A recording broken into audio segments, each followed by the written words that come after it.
We back. And we back, and we back, and we back, and we back, and we back, and we back. Ah! Focus, focus, focus, focus, focus. Hey guys, my name is Ruthie. Welcome to my channel. If you're new here, make sure you hit subscribe and ring the notification bell so you'll get notified when I make new videos. This is part 2 to my hypnosis talk. So if you didn't watch part 1, go watch part 1.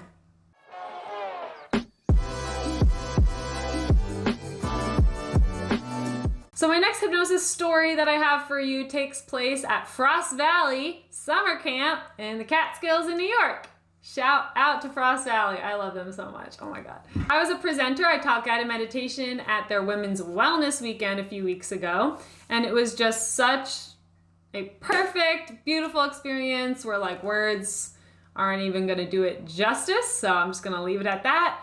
If you're interested in that, you can check out their website. Just Google that. Google Women's Wellness Weekend Frost Valley. Actually, what am I saying? I'll put a link to that below. I highly recommend it. So throughout the weekend, there was all these different presenters. It was one of those situations where like you could do everything you wanted to, or you could do nothing and just like go into the woods and go hike for the whole weekend. So I was teaching group guided meditation sessions. I taught a private session. It was just really nice.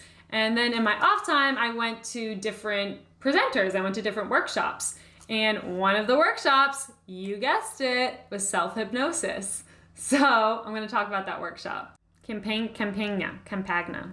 Mary Campagna, I hope I'm saying her last name right, peaceandhappy.com. Like, how perfect is that? And I'll put links to her website and things down below, because this is all information I got from her. She's such an angel. We spoke for a few hours, I think. She came to my guided meditation session, and then we just started talking afterwards for a really long time, just about life and like all our similarities, and we have very similar interests. She's such a wonderful person, and I highly recommend hitting her up or just checking out the things that she's offering. So in this paper she gave, she says, hypnosis is a natural state of mind where one is deeply relaxed in body and mind so that the conscious thinking mind is in rest mode, intensifying receptivity in and responsiveness to ideas in the subconscious mind, where all the memories of our experiences are stored. When in hypnosis, the hypnotherapist verbally infuses suggestions based on the client's desired outcome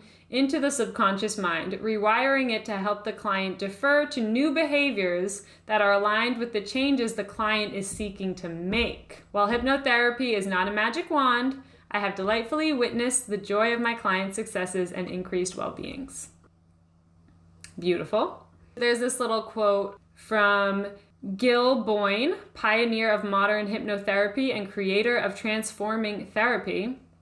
It says, hypnosis is a natural state of mind with special identifying characteristics, an extraordinary quality of relaxation, an emotionalized desire to satisfy the suggested behavior. The person feels like doing what the hypnotist suggests, provided that what is suggested does not generate conflict with his belief system. That's important. The organism becomes self-regulating. It produces normalization of the nervous system, voluntary and involuntary system. Heightened and selective sensitivity to stimuli being received by the 5 senses, and immediate softening of psychic defenses. I want to break down some of that. So I want to highlight this part. The person feels like doing what the hypnotist suggests, provided that what is suggested does not generate conflict with his belief system. I think that's really important. Does not generate conflict with his belief system. Because I myself had this idea in my head, and I'm sure other people do, that hypnosis is a little scary. And like, you don't want to give just some person all this control over you. Like, what are they going to make you do? Like, it's just a little bit unnerving and very vulnerable to put yourself into that position, or to even think about putting yourself in that position. It's really important to remember and to realize that you're not going to do anything that conflicts your belief system. And you're not going to do anything at all. I mean, I have never done a hypnotic practice where they tried to like get me to stand up and cluck like a chicken like they do on those shows. So I don't know how that works, because I've never felt like that was a thing I could do. But I just think it's important to keep in mind that this is a safe thing, and you're always in control. The hypnotist is suggesting things to you, And if it doesn't resonate with your body, like your body is so smart. And if the hypnotist suggests something that would be in any way harmful to your body's not going to take that on. Your body's going to be like, what? It's like a record scratch. It's not going to seamlessly integrate into your system. But that feeling that you get when something resonates with you, when there's a positive affirmation and on some level in your body receives it as being truth and as being helpful and healing, it's because you already know it. The feeling of resonation is when you hear externally what you already know internally. And the words outside of you or what you're seeing around you correlates with what your body is feeling already. And then also I wanted to touch on how it says the organism becomes self-regulating and it produces normalization of the nervous system, because I find that for myself, the way I used to deal with IBD and with having colitis was to take all the power back and to just completely be like, I'm in control. I'm in charge. My stomach clearly doesn't know how to digest food properly, so I'm just going to tell it what to do. And I don't know if I'm alone in that. I mean, I'm definitely not alone in that, but I don't know if anyone else who's watching this does that too. But I think that goes along with when they tell you your body's attacking itself. It really hurts that trust that you have with your body. We have to nurture that and we have to build that trust all over again. So when it says the organism becomes self-regulating and it normalizes the nervous system, basically what that means is that you're giving your power back to your body and you are releasing the control, or you're releasing the thought that you think you have control, or like you think that you know better than your body does. For me, I know it's true that I am my own worst enemy. I get in my way more than anyone else could or anything else could. And that is one of the ways that I get in my way. Getting into those states of thinking where I think I know best and my body needs my guidance. You know, like my body doesn't know what to do. I need to tell it what to do. And no, it's just not true. Your body knows. Your body knows everything. Your body stores everything from all of your lives combined. So how could you possibly know better than your body? Your body has ancient wisdom within it. And we can all tap into that with the right mindset, with the right openness, curiosity, guidance, patience, love, compassion, gratitude, all of those things. We need to have them in order to get there. And kind of just looking at your body like a force of nature. You know, like when you see a mountain, you're not thinking about trying to fix the mountain in any way. So you don't have to fix your body in any way. Your body is fine. Your body is perfect. Even in a flare-up, even when you're going through hell physically, it might even be triggering for me to say that, because I'm sure that would be incredibly triggering if I heard someone say your body is perfect while I was in the middle of a flare-up or while I had an ostomy bag. That would really piss me off. So I'm sorry, but it's still true. Like, the truth can piss you off. Oh my God, best quote ever. The truth shall set you free, but first it shall piss you off.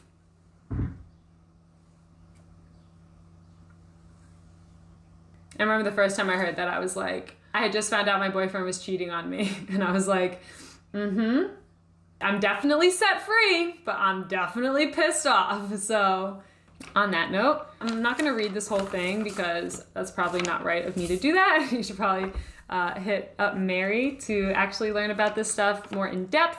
But there is one more thing I wanted to share. This is an excerpt from Marissa Peer, psychologist and hypnotherapist.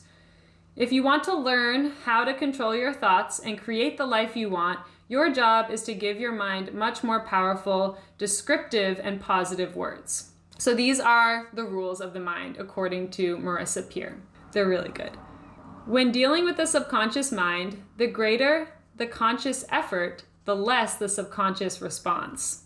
So if you're trying to access your subconscious, you can't put in any effort, because if you're putting in effort, then that is your conscious mind. And if your conscious mind is active or producing a greater effort, then your subconscious has less space to respond. So that was a good one. Next one is, your mind can only respond to words that make pictures. The more vivid the picture, the more powerful the response. I think that's pretty self-explanatory. Your mind responds better to positive words and to specific, detailed, dynamic words and instructions. So that's opposed to negative and vague words, I guess. Again, pretty self-explanatory. The mind learns by repetition. We all know that. What is expected tends to be realized. I'm sure if you think back to your life, you will find that to be true, positive or negative. Whatever you focus on, you get more of. If you're into the law of attraction stuff, you get that. And it just makes sense because whether you're thinking about something that you want or that you don't want, you're still thinking about that thing. So you're more likely to bring that thing into your life, even if you're thinking about it in a don't want sense. The universe doesn't understand don't want. They just understand the thing you're thinking about. It's editing, Ruthie. I don't feel like plugging in the microphone, so the sound's gonna be a little worse here. But I was just editing that part. I thought of a really great analogy that is really helpful in explaining how whether you're thinking about something in terms of positive or negative, like you want it or you don't, you're still bringing it into your reality. And that is the yellow car analogy. So if you're downtown, if you're in a city, if you're watching cars go by, if you are thinking about a yellow car, looking for a yellow car, just think about the color yellow, you're going to be a lot more likely to see a yellow car. You know, you're going to notice how many more yellow cars there are. And it's simply because you're thinking about it. So when you're thinking about something, whether you're like, I want to see more yellow cars, or you're like, I don't want to see yellow cars, you're going to see more of it. And that's all our thoughts work in that way. So just catching yourself when you're going down a path of like, I don't want this to happen. I really just don't want this to happen. I don't want that to happen. Because that's natural. We're going to do that no matter how much we try not to. But it's all about catching yourself when you do that and then flipping the script or changing the narrative. Instead of saying what you don't want, say what you do want instead. And just doing it one little instant at a time. So yeah, I think that's it. Okay, bye. The next one is, your every thought and word forms a blueprint that your mind and body works to make your reality. I like that.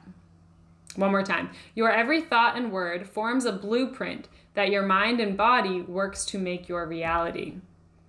Your thoughts are like blueprints, they're plans. And then your mind and body can work to make that reality. There you go. The strongest force in humans is that we must act in a way that consistently matches our thinking. I felt personally attacked when I read that one. Because as you can see, I preach a lot of shit. You better not think I'm actually practicing all of this wonderful healing stuff every moment of every day. Like, there's just no way I'm doing that. I'd like to. It's a goal of mine, and like I have that mentality where I want my actions to be aligned with my thoughts.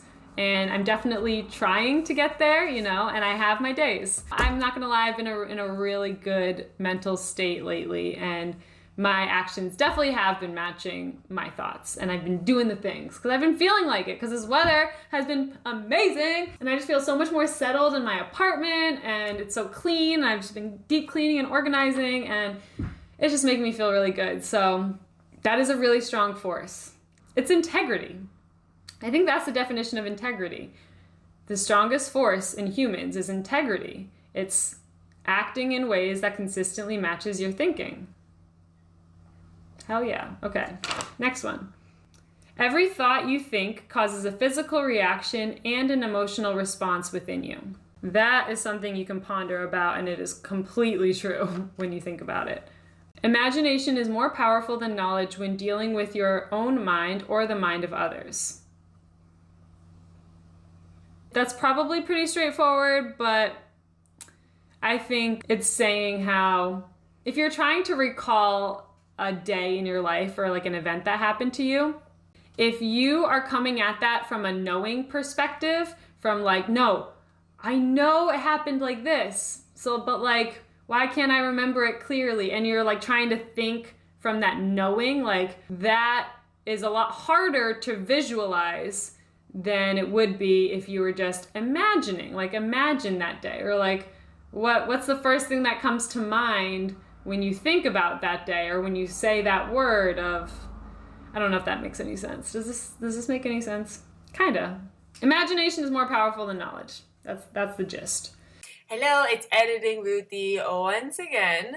So, I was listening to one of Brené Brown's podcasts yesterday, Dare to Lead, with Dr. Susan David, and they brought up such a great example for how imagination is more powerful than knowledge. She had a client who had an issue and couldn't figure out what to do, and just so there was there seemed to be no hope of what his next step was going to be, and it seemed like he had no options, and he just was kind of like at a dead end. And then she asked, imagine what your best friend would say to you, or imagine what your loved one would say. And then you're like, oh, he would say to do this, this, this, and this. And he's like, and that's what he should do. So it's just kind of like, all right, I actually don't think this is a good example anymore. I tried. In a battle between emotion and logic, emotion always wins. I think we all know that. Your mind always does what it thinks you want it to do. That's kind of a tough one for me to hear for some reason. Your mind is on your side. Your mind is working for you. That's what I get from that. But at the same time, if you're sending your mind signals of negativity and of pain and suffering, and if you're giving those thoughts too much energy, then your mind is going to bring those things into reality because it thinks that's what you want. Because you're spending a lot of your time, a lot of your free time, you're choosing to spend energy and time thinking about things that are harmful and negative. So, I was just doing my final listen through, and it just hit me of why that is so hard for me to hear. And it is because I've always blamed myself for my flare-ups, my surgeries, and all like the weird things like, oh, we don't know why this happened, but it happened, so now we got to cut you open and do all this shit to you. I've always felt on a deep level like that is my fault. And I've talked about this, I've struggled with this idea, and I know other people do, of just the self-blame that comes with having a chronic illness. That is so hard for me to hear because I always remember having a lot of horror fantasies, I guess is a good way to put it, of what could possibly go wrong, of what could, my stomach's making all these noises now. But I just remember when I was 15 and they told me about the ostomy surgery, I remember being like, oh my God, that's going to happen to me. Like, I don't want that to happen to me. I don't want that to happen to me. I guess that also goes along with putting too much energy on the things you don't want. But I just remember like hyper focusing on all the bad possibilities. Or like when I've traveled in the past, I'm like, oh, I'm going to get sick from that. Like, it's too much. I'm going to get sick. And then I'm just like spending way too much time thinking about potentially getting sick. And this quote, the mind does what it thinks you want it to do, basically just calls that out because of what I just said. Like, I'm choosing to spend time and energy thinking about the things that I don't want to happen. But my mind just assumes that whatever I'm thinking about, I want to happen. Like, the mind wants to make you happy. It wants to do the things you are expecting, whether that is positive or negative. And like, I don't want this to support the idea that you're responsible for your chronic illness in any way. I really and I think that's why I feel the hesitation, because this is exactly what I go back and forth from. Like, because I know I am not 100% to blame. My mind is not 100% to blame for my chronic illness. I know that because this is a genetic disease. You know, it runs in the family. But at the same time, I feel my mind's ability to accelerate the process. And I think this is one of the dangers of practices like this. Like, if you're not in the right frame of mind and self-blame is coming up while doing practices like hypnosis or meditation. I'm not positive the exact next step to do, but I would say definitely step back from those practices. Step back from anything at all in life that brings up a feeling of self-blame. I don't know, do some writing, get your ducks in a row maybe. This is tough. This is really tough. I don't really have a full answer, and I'm sorry if this is like not satisfying, but I just had to talk through that because it just hit me like, that's why it's so hard for me to hear. So yeah, you're never to blame. You're never the only one to blame. But I understand self-blame. I get self-blame. Trust me. Okay, I think that's all I want to say. Bye. It's a vicious cycle.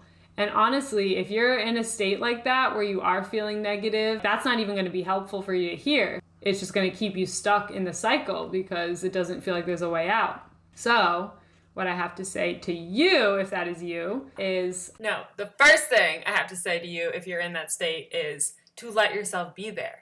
Remember that this is a part of life and that you will be going through stages like this. Know that every storm runs out of rain. It is absolutely temporary, the feelings that you're feeling. And I know that when you're in the middle of feeling them, it feels like that's the only way you've ever felt and the only way you're ever going to feel. But that's also true when you're in a positive state of mind. And everything comes in waves. Nothing lasts forever. So allow yourself to be in those dark spaces when you're there. You don't have to wash over everything with toxic positivity and pretend like everything is okay or imagine that everything is okay and then magically it'll be okay. A lot of the times things are not okay and we're not meant to pretend like they are okay. So just let yourself not be okay. That's number one. Okay. Bye. Recall things that make you feel joyful. Go for a walk.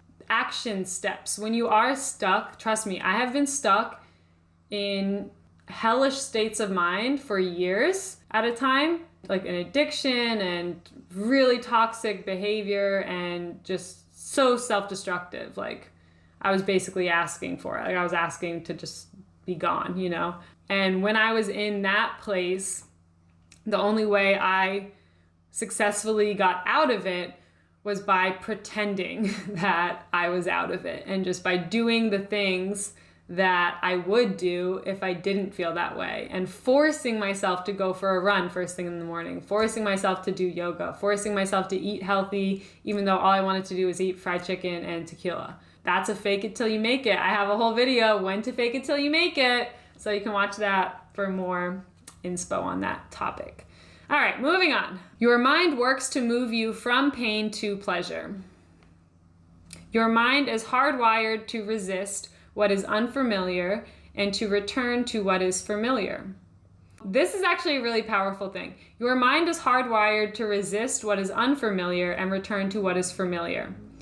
So notice it doesn't say anything about a situation being positive or negative. It's just familiar and unfamiliar. So I was talking about this with my mom. When you are in a situation, like if you're in a toxic relationship and you're wasting all of your time fighting with that person, just spending too much energy arguing, or just in any situation that's negative. And if you're in that negative space on a daily basis, like if you're living with family and there's drama, I don't need to go into all the examples, but once you are out of that situation, so say like you move out of that house, you get your own place. Once you are there, it's going to take you sometimes quite a bit of time to allow yourself to have that time back, because what's familiar to you is spending time arguing and having that specific amount of free time. Like maybe you only had like an hour of free time a day to do what you actually wanted to do. And now you have all the hours of the day to do what you want to do. You're not all of a sudden going to be able to flip that switch where you actually allow yourself to have your full day to do whatever you want. You're going to spend a lot of time being self-destructive and wasting time because that is what's familiar to you. You are used to having that specific amount of time.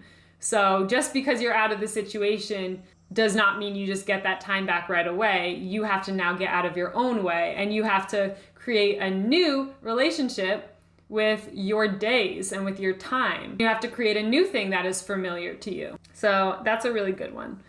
Your mind responds to the pictures you construct and the words you tell yourself. Yep, that makes sense. Your mind does not care if what you tell it is good, bad, true, false, healthy, unhealthy, right, or wrong. It accepts and acts on your words regardless. I think that is stated perfectly. I have nothing else to add. I think that is very true.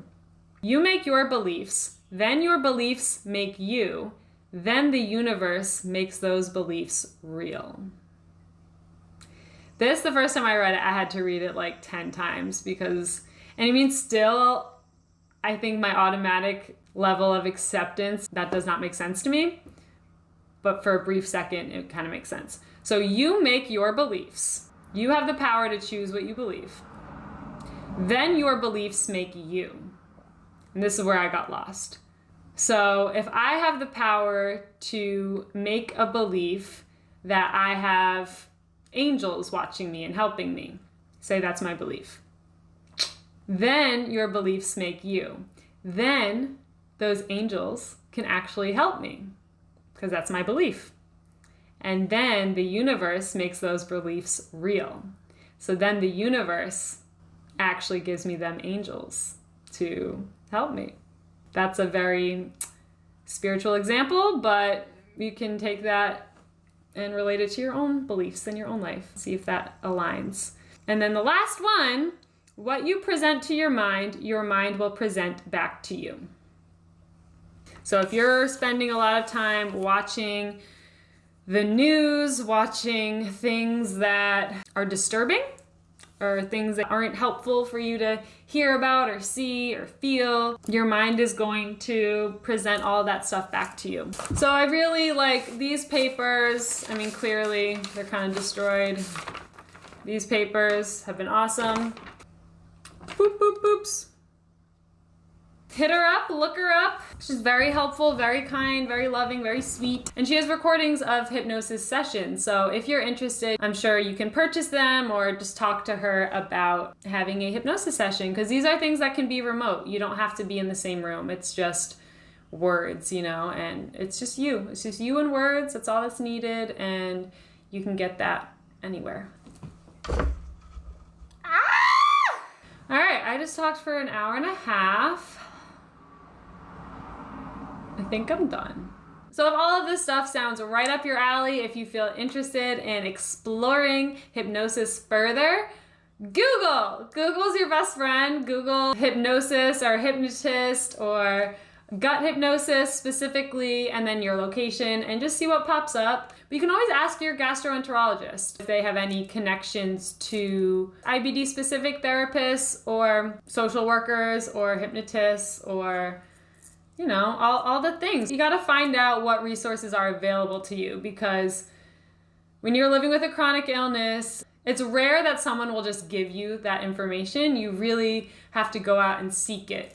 And when you live with a chronic illness, you have so much less energy to do things like that. Especially, like, you're not going to spend your free time thinking about the thing you're trying to stop thinking about all day. But just taking a little bit of that time, the free time that you have, to search constructively or to think about your disease and your symptoms with the idea that you will be able to find some sort of relief. It might not be like a groundbreaking amount of relief, but it's relief. And as you know, if you live with IBD, if you live with a chronic health issue, any amount of relief feels like heaven. So take what you can get. If hypnosis and meditation, if these practices give you any amount of relief, then why not? Why not incorporate them into your life and just see what happens over time? Because these are things that get more powerful the more that you practice them. It's the gift that keeps on giving. Same with yoga.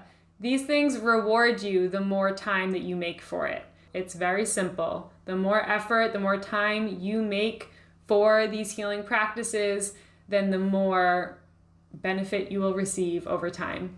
But requires patience. Please be patient. Don't do one hypnosis session and be like, that didn't work, and then never do it again. You might not feel anything after the first time. You might not feel anything after 5 times. And it might not even be for you, but I do think it's worth a shot. Even if you're not gonna look into like finding a gut hypnotist and like all that stuff I just mentioned, I do have IBD specific guided meditations. So it's a very little taste of what gut hypnosis thing could be like, just that positive visualization of your digestive system. I hope this was really helpful to you guys. I hope your health is well. I hope nobody's in a horrible flare-up right now. I hope nobody's watching this in the hospital bed. But if you are, I'm with you. If you are, I feel you. I know those feelings. I have been there and now I'm not there. So you are there now and you won't be there forever. There is always a way out. Everything is temporary. There is an end to everything, even when it feels endless when you're in the middle of it. I know. I'm giving you a mental hug right now and I hope you feel it because you're so incredibly strong for dealing with all that you deal with, and nobody even knows the half of it, you know, like people might see you, they might see the things you go through, but nobody knows what you go through. And you are a warrior. IBD warrior is not just a saying, that is a truth. You are in battle every single day just to be alive, and give yourself that credit. Please give yourself that credit because you are so special. You are so blessed. You're so blessed. All right, I'm done blabbing. If you have any requests for things you want to hear me talk about on here, just drop a comment, send me an email, DM me on Instagram, Google my name or type my name in anywhere and you'll find me. So thank you guys so much for watching this video, especially if you made it all the way to the end. That's crazy. Great job. Thank you. I'm flattered. I hope this video was really helpful to you, and I hope you learned some new information or just got some more ideas of different paths you want to go down or explore. Yeah. I'll see you in the next video. Bye.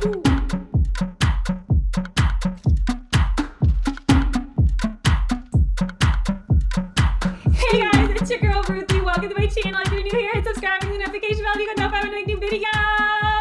Hey guys, it's Ruthie. Welcome to my channel. If you are watching this video, that means that you are aligned with the blessings of the universe. If you like this video, make sure you give it a thumbs up. Just press the button and then other people will know that you gave it a thumbs up, and then maybe they'll give it more thumbs ups, and then maybe you'll get promoted, and then maybe your girl can make some actual money on this thing, because I don't know when that's gonna happen, but hope that that's something that might happen maybe in the future someday. Anyway, I'll see you in the next video. Bye. Okay, I'm actually done. Bye.